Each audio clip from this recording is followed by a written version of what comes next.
Welcome to a very special program, Again the Snares of the Devil. Presenting is Robert Onsando. Once again, I want to share with you a very pertinent issue that has confused the whole world, but stands at the focus of every Christian. And you'll be surprised to know that probably what you've been believing is not what is biblical. My work is just to share with you, open the Bible, just like the Bereans. And you know what? If there is what we call intellectual deceit, is what we are going to unveil today. Because the devil said and vowed to ensure that he will deceive the whole world. And his target, number one, was to make sure that you don't really understand the day Jesus Christ was crucified or was put on the cross. And because that is where our salvation lies. I would want us to read one of very important verses in the Bible. Of course, I'm not saying others are not important, but for the sake of this Bible study, this is very important because it unveils and it shares with us what the gospel is. And this is where the good news is. You may have read it several times, but I would want us to go back and read it once again. This is 1 Corinthians 15. I would love us to start from verse 1. And I will read in the version that I have. Moreover, brethren, I declare unto you the gospel which I preached unto you, which also ye have received, and wherein ye stand, by which also ye are saved, if ye keep in memory what I preached unto you, unless ye believed in vain. Verse 3, for I delivered unto you first of all that which I also received, how that Christ died for our sins according to the Scriptures, and that he was buried, and he rose again on the third day according to the Scriptures. What we want to talk about is the gospel. And Paul is reiterating and saying this is where the good news is. And what is bringing unto us is not what he formed himself. This is what he was given. And because he witnessed it himself, so is bringing unto us a first-hand information. And if you guys did not believe or does not believe in what he's saying, then our belief is all in vain. What is it all about? It talks about Jesus dying, being buried, and resurrecting on the third day. Now the question comes, does it matter anyway? Because I've heard very many people saying that it doesn't matter. After all, Jesus resurrected. And that is the most important thing, that Jesus be born in your life. But again, why then is this being brought unto us? I want us to go into the Bible and dig down to understand the truth that we are supposed to know. Because the devil all the time is out to ensure that he deceives us. And many people, the intellectuals, people who have gone to school well, actually have been deceived. What does the Bible tell us? We must prove all things. 1 Thessalonians 5:21. Prove all things, hold fast unto what is good. You don't just accept anything. We must prove it. And why are we proving this? We are proving it because we have a lot of deceits and false prophets coming on board. Let's read 1 John 4:1. What does it say? 1 John 1:4. The reason why we need to prove all things, because there are people who are at work, and their work is to ensure that they confuse the whole world. What does it say? 4:1. Beloved, believe not every spirit, But try the spirits whether they are of God, because many prophets, many false prophets, are gone out into the world. And today, I want us to go down into the Bible. And at the end of this Bible study, please let us know through SMSing, through writing to us, whether you have any issues or you did not, where you didn't understand. And I would want us to go right into one of the very famous Bible verses, Matthew 12, starting from 38. I would love us to start from verse 38. And who is speaking? This is Jesus himself speaking. He was with the Pharisees. And you all know who the Pharisees are and the Sadducees. Let's listen to their conversation. This is how their conversation went. Then certain of the scribes and the Pharisees answered, saying, Master, we would see a sign from thee. They were demanding for a sign. They were demanding for Jesus to show them a miracle. They were with Jesus all this time. They had seen many, many miracles. But again, they wanted another miracle. Now, listen to what Jesus says. But he answered and said unto them, An evil and adulterous generation seeketh after a sign, and there shall no sign be given to it, but the sign of the prophet Jonah. There is only one sign that Jesus promised to show them. The one that they will never forget in their lifetime. The one that is most important. Which one is this? In verse 40. For Jonas was 3 days and 3 nights in the whale's belly, so shall the Son of Man be 3 days and 3 nights in the heart of the earth. That is the only sign Jesus promised to show them. And it is important because they are talking about 3 days and 3 nights. People have always tried to challenge this when we talk about Jesus dying 3 days and 3 nights, resurrecting on the 3rd day. But what does the Bible tell us? Let us not add or remove anything that is written, because this is a holy scripture. Now, 3 days, 3 nights. Even a class 1 child knows that a day has 12 hours. And if you cannot believe what I'm telling you, let's still go back to the Bible in John 11:9. What does it tell? Just to clarify to us how many hours a day has. 11 verse 9, and this is what it says.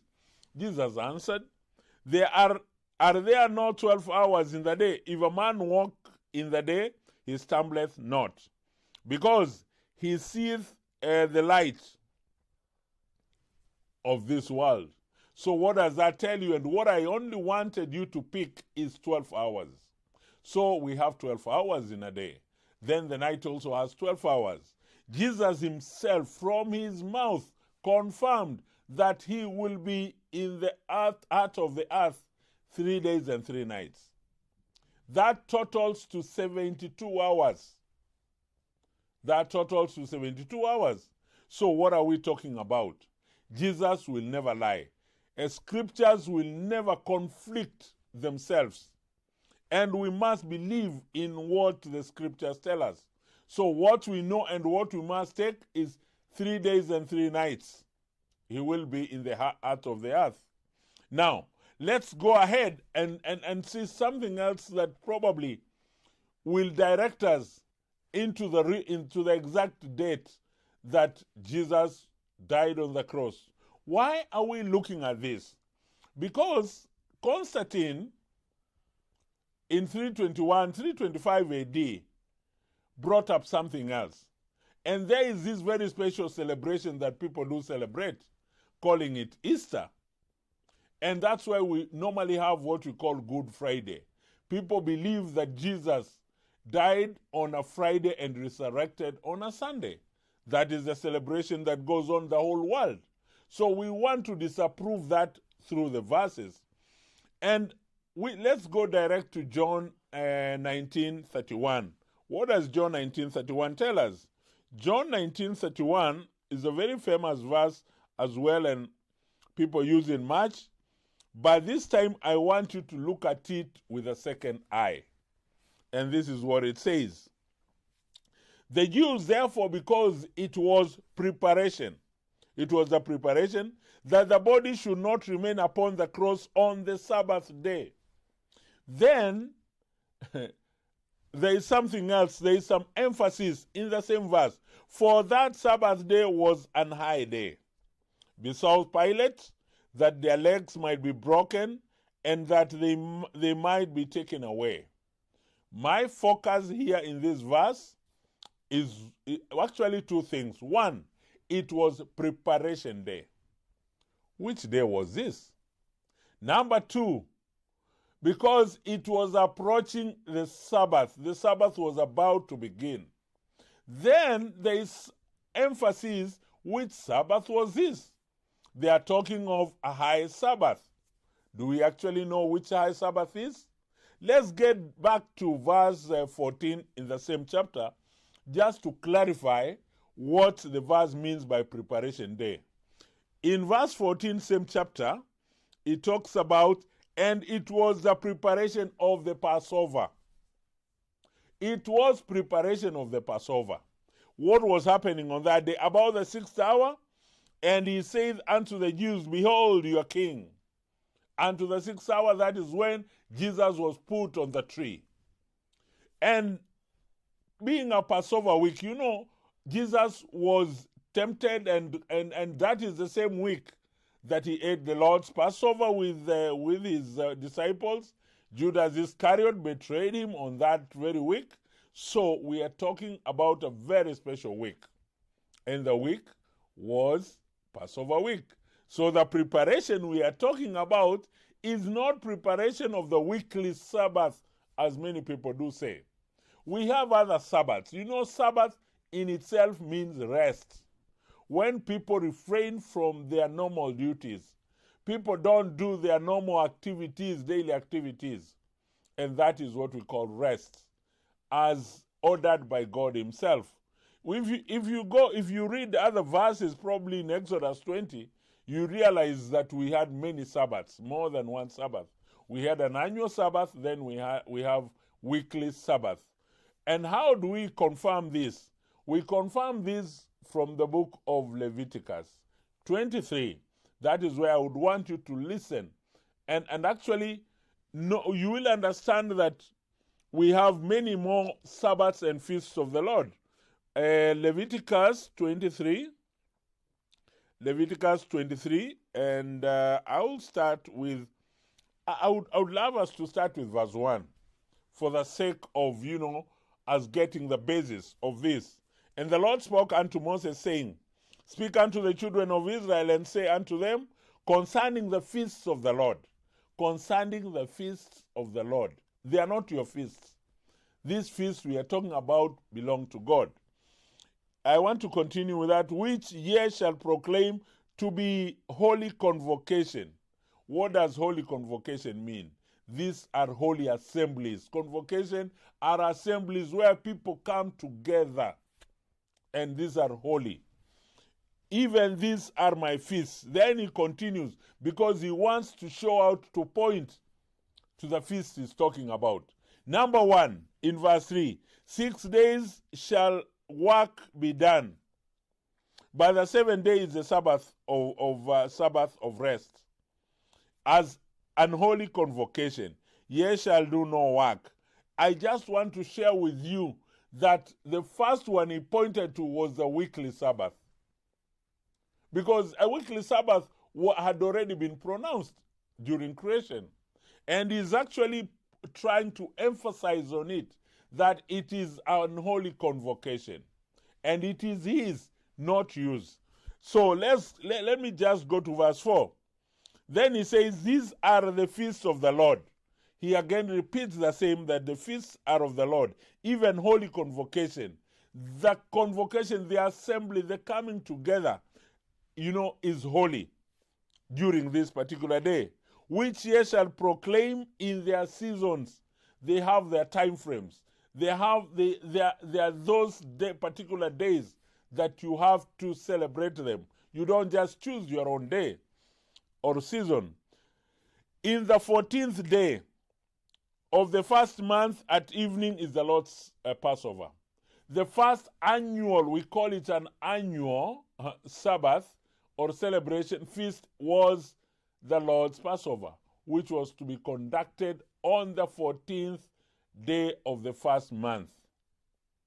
It's just an holy convocation, but remember, it is not pronounced as a Sabbath. You can do your work. But what you only need to do is remember, it is the Lord's Passover. Then what happens in the next verse? This is the 14th day. The next verse says, and on the 15th day of the same month is the feast of the unleavened bread unto the Lord. The 15th day is the following day after 14th. What happens? We have what we call an unleavened day of the unleavened bread, feast of the unleavened bread. 7 days you must eat unleavened bread. Now, from that particular day, you will count 7 days when you eat unleavened bread. In the first day of the 7 days, you shall have an holy convocation. You shall do no servile work therein. What I'm trying to put across, when you are not allowed to do any work, then that becomes a Sabbath. So, in the 7 days, that is after the Lord's Passover, you go to the next day, which is the 15th day. It is a Sabbath, and we call it an annual Sabbath. And this is exactly what is referred to in the book of John 19:31. Let's go back to the same book and read it once more, because then you will now understand that Jesus was crucified on the Passover week. After the Passover lamb, after eating the lamb, what happened? The next thing was the following day immediately was supposed to be a holy week of the unleavened bread. And on the first day of the 7 days, the first one was to be an annual Sabbath. And this is what is clarified in the book of John. I just want to read for the sake of us to understand. And you have all the freedom with the new technology, the technology that we have. Please, don't hesitate to Google what a high Sabbath means. You'll get exactly what we are talking about. So 19:31 again. The Jews, therefore, because it was the preparation. It was the Passover, Lord's Passover. The bodies should not remain upon the cross on the Sabbath day. It was approaching evening. You remember very well what happened on that material day. When it was approaching evening, they had to ask ask for the body of Jesus Christ to go and bury before the Sabbath begins. And that is what they are saying here, that Sabbath was a high day. So it was an annual Sabbath. With that in mind, I want us to look at something here. If it is true and you believe that Jesus was buried on a Friday, you can't count 3 days. It can't come. But when we talk about this, there is only one thing that the Bible tells us. And if you went to a mathematics class, there is one thing that you need to know. That we have what we call, when you are solving a problem, you solve from the known to the unknown. What is the known in the Bible? Matthew 28 verse 1. That is where we have the known. Matthew 28 verse 1, we have the known. And what is this that is known? In the end of the Sabbath, as it began to dawn the first day of the week, came Mary Magdalene and other Mary to see the sepulchre. What are we told here? After the Sabbath had ended, They had the freedom now to go and see where Jesus was buried. And when they went there, of course, they found that the body of Jesus was not there. But when was that? After the Sabbath. So what we know, it was after the Sabbath. And remember what Jesus had said, 3 days and 3 nights. But how do we prove this? Even if we count backwards then, from the known to the unknown, then it's not possible that Jesus was buried on a Friday, because you cannot have 72 hours elapsing at that particular time. You will not have the 3 days and 3 nights counting. Then how is it possible that we get the true day of Jesus having been crucified? Because this is what people talk about. And by the way, if you didn't know, the devil is attacking this because this is where salvation is. This is the most important event that ever happened in this world. Because remember what Jesus said, what he said in John 3:16, the verse that we all know and we all read. What does John 3:16 say? I just want to read for the sake of the ones who have never read it. For God so loved the world that he gave his only begotten Son, that whosoever believeth in him should not perish but have everlasting life. We are talking about everlasting life here. This is about life and death. You get it correct, then you're okay. You get it wrong, then you perish.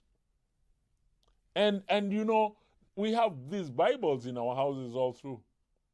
People have always argued about celebrating Good Friday, Easter Monday, but do they really celebrate the way the Bible is supposed? The Bible tells us. Now, I want us to look at one verse that probably will blow you out again. Now that we have confirmed that it is not possible that Jesus died on a Friday, because the counting will never add up. What if you start counting backwards? How many nights are there? If you assume, I'm just saying if you assume that probably Jesus resurrected after the Sabbath, because they went after the Sabbath, they did not find the body there. Can you assume that he resurrected after the Sabbath had ended? So we will have 1 full day of the Sabbath, that is the daylight. Then we'll have 1 full day of that was on the Sabbath. Then we have another full day of the Friday. Then we have another full day of Saturday, or of Thursday. So those are days. So I'm just assuming, I want us to calculate the full days. We have Thursday full day, Friday full day, and Saturday full day. What about nights? Which night did Jesus sleep in the grave? The last one. That was on Friday night. You know, the way the Bible counts days is different from the way human beings, or the way we count, because things have changed. Because the day starts at night and ends during the daylight. So we can count the first one, assuming that it was Wednesday, that night, that the Thursday, as we begin Thursday, the night begins then day. So there was Thursday night, then there was Friday night, then there was Saturday night. Those are 3. Because the night ends, then the day begins. Those are 3 days and 3 nights. But I want to give you a very good confirmation in the book of Daniel 7:25. What does Daniel 7:25 say? Daniel 7:25.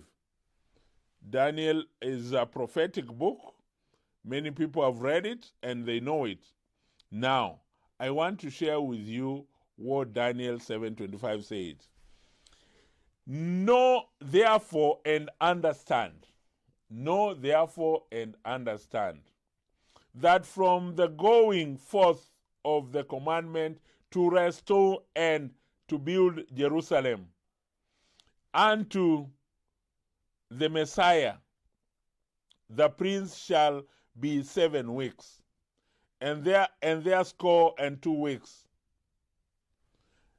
Okay, sorry, I'm reading 25. I needed to read 27.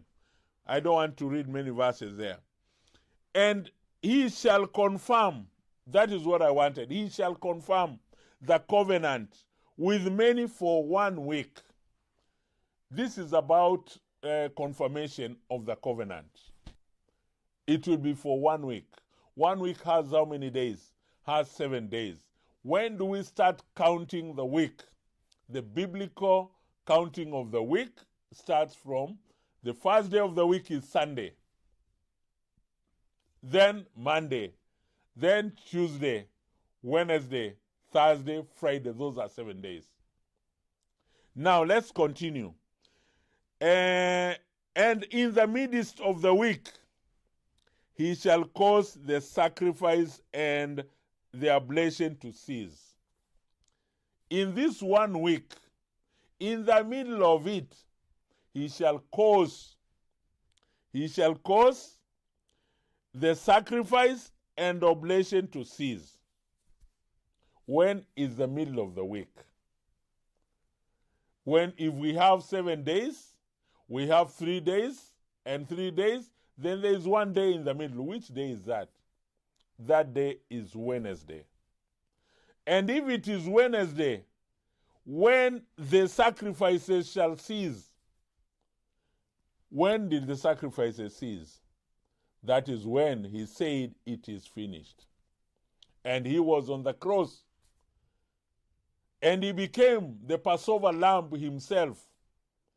And from that particular time, we had the offerings, the burnt offerings, and the sacrifices that were done ceased. The temple veil, was rent. And that is what we call the ceasing of the sacrifices. That was at the middle of the week. The middle of the week is on Wednesday. That is when Jesus was crucified. It may be important for you or not, but it is important to know that the Christ that we worship was not crucified on a Friday. That's where the devil has caught all of us. And the whole world celebrates Easter holidays based on what the devil has put forth. And my brothers and sisters, it is important for us to continue learning and sharing this information. Go to our website, www.cgi.org, to get more confirmation. God bless you.